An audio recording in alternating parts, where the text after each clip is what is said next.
ওয়াশিংটনের করিডোরগুলো গভীর রাতে অন্যরকম হয়ে ওঠে। দিনের আলোয় যেসব মানুষ হাঁটে ক্ষমতার অহংকার নিয়ে, রাতের বেলায় তারা হাঁটে হিসাবের বোঝা কাঁধে নিয়ে। স্টেট ডিপার্টমেন্টের এক দীর্ঘ করিডোরে আলো জ্বলছে নীরবভাবে। দেয়ালে ঝোলানো মানচিত্রে দক্ষিণ এশিয়া ছোট করে আঁকা, কিন্তু তার চারপাশে ঘন লাল দাগ। একই সময় 1000 মাইল দূরে একটি কক্ষে বসে আছেন প্রফেসর ইউনুস। কিছুক্ষণ পরই তিনি ডোনাল্ড ট্রাম্পের সঙ্গে কথা বলবেন। তার সহকারীরা ব্যস্ত এই অপ্রকাশিত মিটিংটির টেকনিক্যাল ইস্যুগুলো নিয়ে। তবে ব্যস্ততার মাঝেও নোবেল বিজয়ীর চোখে ক্লান্তি নেই, বরং আছে অদ্ভুত এক প্রশান্ত দৃঢ়তা। তিনি উচ্চস্বরে কিছু বলছেন না। টেবিলের ওপর ছড়িয়ে থাকা কাগজের সংখ্যা আছে, শতাংশ আছে, শ্রমিকের মজুরি আছে। কাগজগুলো কোনো ষড়যন্ত্রের নীল নকশা নয়, এগুলো লাখো মানুষের জীবনের হিসাব। এই মানুষটি জানেন, ক্ষমতা সবসময় গর্জন করে আসে না, কখনো কখনো ক্ষমতা আসে নীরবতায়, ধৈর্যে আর আত্মবিশ্বাসে। প্রফেসর ইউনুস জানেন, তিনি কোনো সাম্রাজ্যের কাছে ভিক্ষা চাইতে আসেননি। তিনি এসেছেন নিজের দেশের ন্যায্য অধিকার নিয়ে কথা বলতে। একই সময় পাশের দেশের রাজধানী দিল্লির বাতাস ভারী। প্রধানমন্ত্রীর কার্যালয়ে আলো জ্বলছে অস্বাভাবিকভাবে। বড় স্ক্রিনে ভেসে উঠছে গ্রাফ, তুলনা, শতাংশ। কারো কণ্ঠ উঁচু, কারো কণ্ঠ চাপা। মোদি চুপ করে বসে আছেন, চেয়ারে হেলান দেওয়া। চোখের সামনে ভেসে উঠছে এক ভয়ঙ্কর সত্য, যে বাংলাদেশকে এতদিন তিনি হালকাভাবে নিয়েছিলেন, সেই বাংলাদেশ এখন হিসাবের খেলায় ঢুকে পড়েছে। এই অস্থিরতা কোনো বক্তৃতায় ধরা পড়ে না, এই অস্থিরতা থাকে নীরবতায়। দিল্লির সমস্যা এখন আর শত্রু নয়, দিল্লির সমস্যা এখন আত্মবিশ্বাসী এক প্রতিবেশী। ভারতীয় কিছু গণমাধ্যম যেভাবে বিষয়টি উপস্থাপন করছে, তাতে মনে হয় বাংলাদেশ যেন রাতের অন্ধকারে নীরবে লুকিয়ে যুক্তরাষ্ট্রের দরজায় কড়া নাড়ছে। সিক্রেট ডিল শব্দটা ইচ্ছাকৃতভাবে বেছে নেওয়া, কারণ এই শব্দে ভয় আছে, সন্দেহ আছে, ষড়যন্ত্রের গন্ধ আছে। কিন্তু বাস্তবতা ভিন্ন। আন্তর্জাতিক বাণিজ্যে আলোচনা, দর কষাকষি, ট্যারিফ নিয়ে কথা বলা কোনো গোপন বিষয় নয়। এটি প্রতিটি সার্বভৌম রাষ্ট্রের নিয়মিত কাজ। ভারত নিজে, যুক্তরাষ্ট্র, ইউরোপীয় ইউনিয়ন, মধ্যপ্রাচ্যের দেশগুলোর সাথে প্রতিনিয়ত এই আলোচনা চালায়। তখন সেটার নাম হয় স্ট্র্যাটেজিক এঙ্গেজমেন্ট। বাংলাদেশ একই কাজ করলে সেটাকে সিক্রেট বানানো আসলে সাংবাদিকতা নয়, এটি রাজনৈতিক ন্যারেটিভ নির্মাণ।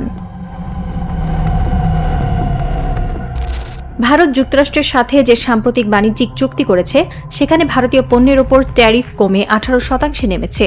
দিল্লিতে এটাকে বড় সাফল্য হিসেবে প্রচার করা হয়েছে, কিন্তু এই সাফল্যের মধ্যেই লুকিয়ে আছে ভয়। কারণ যুক্তরাষ্ট্রের বাজারে ভারত আর বাংলাদেশের প্রধান প্রতিযোগিতা তৈরি পোশাক খাতে।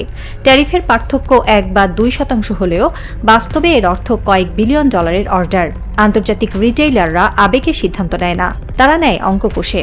ভারতীয় বিশ্লেষকরাই বলছেন, যদি বাংলাদেশ সমান বা তার চেয়ে ভালো শর্ত পায়, তাহলে মার্কিন ব্র্যান্ডগুলো দ্রুত অর্ডার সরিয়ে নেবে।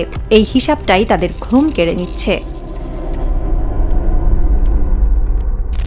বাংলাদেশের তৈরি পোশাক খাতকে অনেক সময় এক খাত নির্ভর অর্থনীতি বলে অবহেলা করা হয়, কিন্তু এই কথার ভেতরেই লুকিয়ে আছে অজ্ঞতা কিংবা ইচ্ছাকৃত অবমূল্যায়ন। গার্মেন্টস শিল্প বাংলাদেশের কোনো পার্শ্ব খাত নয়, এটি অর্থনীতির হৃৎপিণ্ড। এই খাতের সাথে সরাসরি ও পরোক্ষভাবে জড়িত কয়েক কোটি মানুষের জীবন। বিশ্বের সবচেয়ে কঠিন প্রতিযোগিতার ক্ষেত্র হল টেক্সটাইল। এখানে টিকে থাকা মানে দক্ষতা, প্রযুক্তি, শ্রম ব্যবস্থাপনা এবং সময়মতো ডেলিভারির পরীক্ষায় উত্তীর্ণ হওয়া। বাংলাদেশ আজ চীনের পর বিশ্বের দ্বিতীয় বৃহত্তম পোশাক রপ্তানিকারক। এটি কোনো দুর্ঘটনা নয়, এটি বহু বছরের কাঠামোগত সক্ষমতার ফল। ভারত বহু ফ্রি ট্রেড এগ্রিমেন্ট করেও যেখানে এই জায়গায় পৌঁছাতে পারেনি, বাংলাদেশ সেখানে তুলনামূলক কম সুবিধা নিয়েও এগিয়ে গেছে। এই বাস্তবতাই ভারতীয় মিডিয়াকে অস্বস্তিতে ফেলেছে। আন্তর্জাতিক বাণিজ্যের ভাষায় 2% কোনো ছোট সংখ্যা নয়। কাগজে কলমে এটা খুব সামান্য মনে হতে পারে, কিন্তু বাস্তবে এই 2%ই ঠিক করে দেয় কে অর্ডার পাবে, কে কারখানা চালু রাখবে, আর কে শ্রমিক ছাঁটাই করবে। ভারতীয় গণমাধ্যম যখন বারবার হিসাব দেখিয়ে বলছে 2% ট্যারিফ পার্থক্য মানে বিলিয়ন ডলারের ক্ষতি, তখন তারা আসলে অজান্তেই বাংলাদেশের শক্তির জায়গাটা স্বীকার করে নিচ্ছে। কারণ যদি বাংলাদেশ তুচ্ছ হতো, তাহলে এই 2% নিয়ে এত আতঙ্কের প্রয়োজন পড়ত না। যুক্তরাষ্ট্রের পোশাক বাজার মূলত বড় রিটেইলারদের হাতে। তারা আবেগ, কূটনীতি বা বন্ধুত্ব দেখে সিদ্ধান্ত নেয় না, তারা দেখে দাম, গুণমান, সরবরাহের ধারাবাহিকতা এবং ঝুঁকি। ট্যারিফ এই সমীকরণের কেন্দ্রবিন্দুতে থাকে। ধরা যাক, একই মানের একটি পোশাক ভারত থেকে আমদানি করলে ট্যারিফ 18%, আর বাংলাদেশ থেকে করলে 16%। এই পার্থক্য শুধু পোশাকের দামে নয়, বরং পুরো সাপ্লাই চেইনের খরচে প্রভাব ফেলে। বছরে কোটি কোটি ইউনিটের অর্ডারে এই 2% মানে কয়েকশো কোটি ডলার। এই বাস্তবতা ভারত জানে। তারা জানে মার্কিন বাজারে বাংলাদেশ যদি সামান্য এগিয়েও থাকে তাহলে অর্ডার সরে যেতে বেশি সময় লাগে না, কারণ বাংলাদেশের উৎপাদন খরচ এমনিতেই তুলনামূলক কম, শ্রম দক্ষতা পরীক্ষিত আর ডেলিভারি রেকর্ড শক্ত। এখানেই ভারতের অস্বস্তি, কারণ ভারত বহু ফ্রি ট্রেড এগ্রিমেন্ট করেও যে জায়গাটা নিশ্চিত করতে পারেনি, বাংলাদেশ সেটাকে বাস্তবে করিয়ে দেখিয়েছে। ভারতীয় মিডিয়া এই 2%কে ভয় হিসেবে তুলে ধরছে, কিন্তু তারা বলছে না কেন এই 2% এত গুরুত্বপূর্ণ হয়ে উঠেছে। কারণ তারা স্বীকার করতে চায় না যে প্রতিযোগিতায় বাংলাদেশ এখন আর ছোট খেলোয়াড় নয়। বাংলাদেশ এখন এমন জায়গায় দাঁড়িয়ে আছে যেখানে সামান্য সুবিধায় পুরো খেলাটা ঘুরিয়ে দিতে পারে। এ কারণেই 2% ট্যারিফ কেবল অর্থনৈতিক সংখ্যা নয়, এটি শক্তির রাজনীতি। যখন অর্থনৈতিক যুক্তি দিয়ে ভয় দেখানো যথেষ্ট হয় না, তখন শুরু হয় আরেকটা পুরনো কৌশল, নিরাপত্তা আতঙ্ক। এই পর্যায়ে ভারতীয় মিডিয়ার কিছু অংশ হঠাৎ করেই সামরিক শব্দ ব্যবহার শুরু করে। চট্টগ্রাম বন্দর, মার্কিন সেনা উপস্থিতি, বেস, স্ট্র্যাটেজিক অ্যাক্সেস, এই শব্দগুলো ছড়িয়ে দেওয়া হয় কোনো নির্দিষ্ট তথ্য বা প্রমাণ ছাড়াই। এই কৌশলটা নতুন নয়, দক্ষিণ এশিয়ার রাজনীতিতে এটি বহুবার ব্যবহার হয়েছে। কোনো প্রতিবেশী দেশ যদি অর্থনৈতিকভাবে শক্তিশালী হতে শুরু করে, তাহলে সেটাকে নিরাপত্তার ঝুঁকি হিসেবে চিত্রিত করা হয়। বাস্তবতা হলো, বাংলাদেশ যুক্তরাষ্ট্রের সাথে সামরিক সম্পর্ক নিয়ে কখনোই গোপন কিছু করেনি, যেমন ভারত নিজেও করেনি। ভারত যুক্তরাষ্ট্রের সাথে একের পর এক প্রতিরক্ষা চুক্তি করেছে, যৌথ মহড়া করেছে, অস্ত্র কিনেছে। তখন সেটাকে বলা হয়েছে নিরাপত্তা সহযোগিতা, কৌশলগত অংশীদারিত্ব। বাংলাদেশ একই ধরনের রাষ্ট্রীয় সম্পর্ক নিয়ে কথা বললেই সেটা হয়ে যায় সন্দেহজনক। এই দ্বিচারিতাই পুরো ন্যারেটিভের রাজনৈতিক চরিত্র প্রকাশ করে। আরও গুরুত্বপূর্ণ বিষয় হল, সামরিক সুবিধার গুজব ছড়ানোর মাধ্যমে মূল অর্থনৈতিক আলোচনাকে আড়াল করা হয়। ট্যারিফ, বাজার, শ্রমিক, রপ্তানি, এই বাস্তব বিষয়গুলো চাপা পড়ে যায়। আলোচনার কেন্দ্রে চলে আসে ভয়। কিন্তু আন্তর্জাতিক বাণিজ্যের ইতিহাস বলে, যুক্তরাষ্ট্র কোনো দেশের কাছ থেকে সামরিক সুবিধা পেতে হলে আগে তার প্রয়োজন হয়। বাংলাদেশ যুক্তরাষ্ট্রের জন্য এমন কোনো সামরিক ঘাঁটির অপরিহার্যতা তৈরি করেনি যেটার জন্য গোপন লেনদেন করতে হবে। বাংলাদেশের শক্তি সামরিক নয়, অর্থনৈতিক। স্থিতিশীল উৎপাদন, বিশ্বাসযোগ্য সরবরাহ, দীর্ঘমেয়াদী সাপ্লাই চেইন, এই শক্তিগুলোই যুক্তরাষ্ট্রের বাজারে বাংলাদেশের গ্রহণযোগ্যতার কারণ।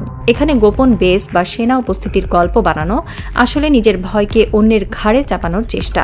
সবচেয়ে বিপজ্জনক দিক হলো, এই ধরনের গুজব বাংলাদেশকে আন্তর্জাতিক অঙ্গনে সন্দেহের মধ্যে ফেলার চেষ্টা করে। এটা কোনো নিরপেক্ষ সাংবাদিকতা নয়, এটা স্পষ্টভাবে রাজনৈতিক প্রভাব তৈরির কৌশল।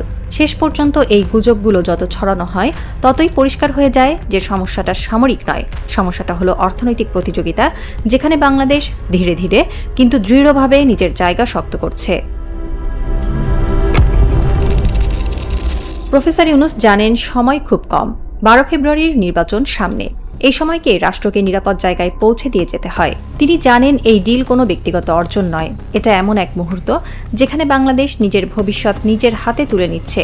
অর্থনীতির জায়গায় শক্ত মাটি, বাজারে আত্মবিশ্বাস, আর কৌশলগতভাবে এমন অবস্থান যেখানে কাউকে খুশি করার দায় নেই। এই সিদ্ধান্তের মূল্য আজ সবাই বুঝবে না। অনেক সময় যে থাকে তার গুরুত্ব বোঝা যায় না। সে যখন থাকে তখন সবকিছু স্বাভাবিক মনে হয়, কিন্তু ইতিহাস নিষ্ঠুরভাবে সত্য বলে দেয়, যখন সে থাকে না তখনই বোঝা যায় সে কতখানি এগিয়ে দিয়ে গেছে।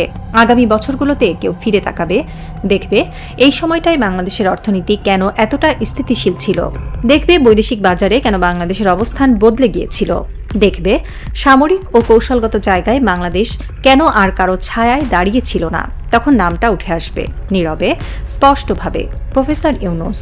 দিল্লিতে তখন অস্থিরতা, শব্দ আছে কিন্তু দিক নেই, অভিযোগ আছে কিন্তু নিয়ন্ত্রণ নেই। মোদি জানেন এই খেলায় আর ভয় দেখিয়ে কাজ হবে না, কারণ বাজার ভয় মানে না, ইতিহাস ভয় মানে না, আর একটি আত্মবিশ্বাসী জাতি তো কখনোই ভয় মানে না। বাংলাদেশ আজ আর দরজায় দাঁড়িয়ে নেই, বাংলাদেশ আজ টেবিলে বসে কথা বলছে। এই ডিল তাই কোনো চুক্তির গল্প নয়, এটা একটা দেশকে জিতিয়ে দিয়ে যাওয়ার গল্প।